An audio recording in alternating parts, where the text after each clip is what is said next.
Se cumple ya casi un cuarto de siglo desde que los mexicanos fuimos testigos de la muerte de Paco Stanley. La serie, el show, Crónicas de un asesinato, nos ha dejado en claro que habían muchas cuestiones que estaban sucediendo detrás, desde un punto de vista político, desde un punto de vista mediático y evidentemente quizá desde un punto de vista de la delincuencia organizada. Sin embargo, esta serie también deja muchísimas cuestiones para la imaginación.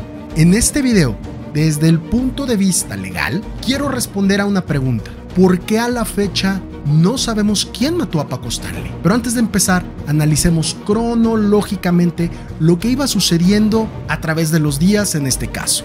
El 7 de junio de 1999, en el restaurante conocido como el Charco de las Ranas en la Ciudad de México, asesinan a Francisco Stanley. También resultan lesionados Jorge Gil, Pablo Hernández y Lourdes Hernández. Ese mismo día, la Procuraduría General de Justicia del Distrito Federal reproduce un retrato hablado de uno de los sospechosos. El día 9 de junio, tras exigencias de las televisoras y de la sociedad mexicana, la Procuraduría Capitalina emite un informe de manera apresurada en la cual propone 3 líneas de investigación. La primera, un problema pasional. La segunda, un conflicto profesional. Y la tercera, una venganza del narcotráfico. Esta última causa o hipótesis fue postulada ya que fue confirmado que el día de los hechos, en la vestimenta que portaba Paco Stanley, se aseguró un producto el cual dio positivo como cocaína. El día 10 de junio, las autoridades, así como las televisoras, dieron a conocer que Paco Stanley sostenía una relación de amistad con el Señor de los Cielos, es decir, Amado Carrillo, uno de los narcotraficantes más importantes en aquellas fechas y quien era buscado también por la DEA. El día 16 de junio, la Procuraduría General de Justicia del Distrito Federal llevó a cabo diversos interrogatorios en las personas de Mario Rodríguez Besares, Benito Castro, Tony Flores, uno de los choferes de Paco Stanley llamado Jorge García, diversos compañeros de trabajo del Oxiso, así como su compañera sentimental.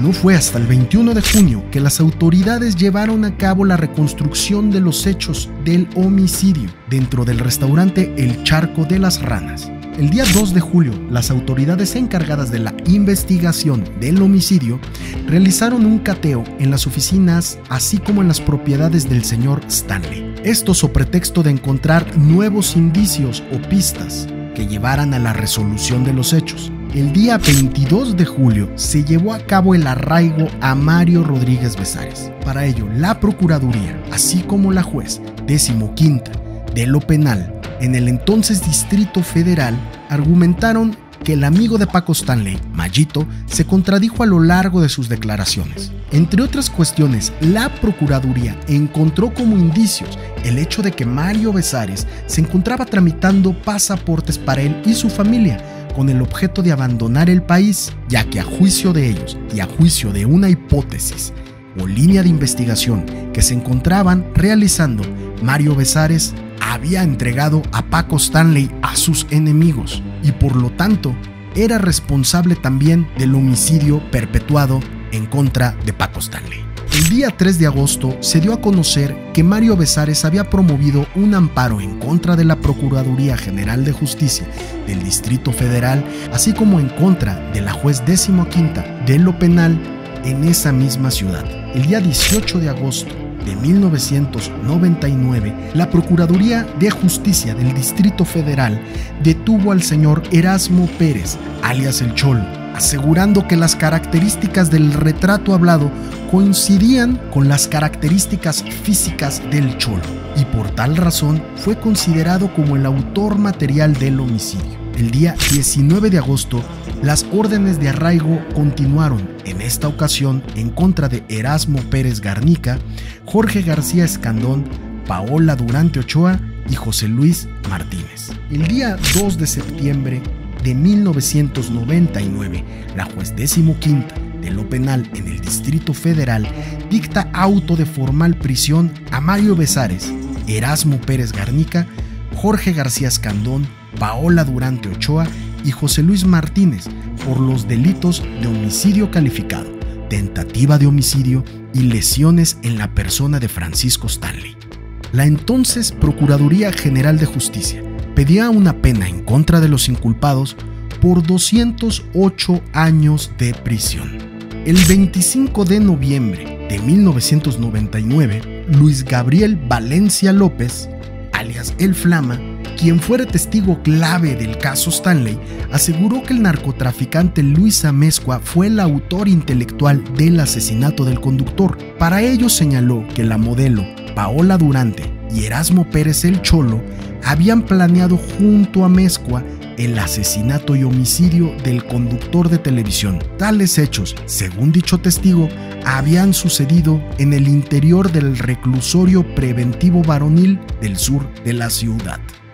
Ya para el año 2000, concretamente en fecha 3 de abril, salió a la luz pública a través de una conferencia de prensa la versión que el principal testigo del caso Stanley, es decir, Luis Gabriel Valencia López, alias El Flama, había sido presionado por funcionarios de la Procuraduría General de Justicia del Distrito Federal.